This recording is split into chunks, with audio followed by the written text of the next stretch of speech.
தனுசு ராசி அன்பர்களுக்கும் நேயர்களுக்கும் ஆனந்த வணக்கங்கள்.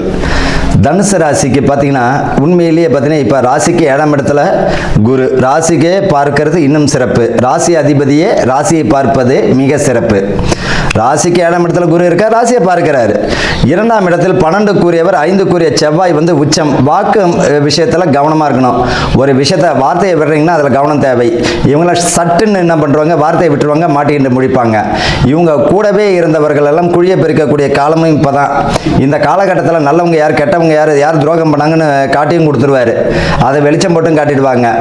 ரொம்ப கவனத்தை வச்சுக்கணும். அதே போல் தொழில் விஷயத்தில் ஒரு நம்பிக்கை ஒரு கண்ணு வச்சுக்கிறது நல்லது. அவரே துரோகம் செய்வதற்கு வாய்ப்புகள் உண்டு.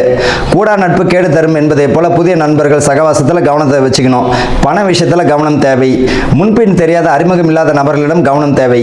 பெண் பிள்ளைகள் தங்களுடைய உடைமைகளையும் தங்களுடைய நகைகளையும் ஹாஸ்டலில் அங்கே தங்குறனா கொஞ்சம் கவனமாக இருக்கிறது நல்லங்க. திருடு போகிறதுக்கு வாய்ப்புகள் உண்டு. 10க்குரிய புதன் 2ஆம் இடத்துல இருப்பதா தொழிலாளர் வருமானம் வியாபாரம் செய்வதற்கு நல்ல ஒரு வாய்ப்பை தரும். அந்த வாய்ப்புகளை பயன்படுத்திக்கோங்க. இவர்களை பொறுத்த வரைக்கும் அதே போல் சிலவங்க பார்த்தீங்கன்னா சூதாட்டம்லாம் பண்ணுவீங்க. அதெல்லாம் தயவு செஞ்சு மாற்றிக்கோங்க. தேவையில்லாத பழக்க வழக்கம் இருந்ததுன்னா அதை மாற்றிக்கோங்க.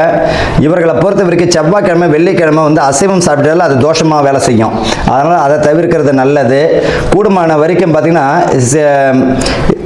சிவன் கோயிலில் பார்த்தீங்கன்னா உங்களால் முடிஞ்சது எள்ளெண்ணெய் தானம், சுத்தமான நல்லெண்ணெய் 1 லிட்டரோ 1 லிட்டரோ பண்ணுறது நல்லது. அன்னதானத்துக்கு உங்களால் பங்களிப்பு கொடுக்கறது மிக ஆனந்தத்தை தரும். வாழ்த்துக்கள். வாழ்க வளமுடன்.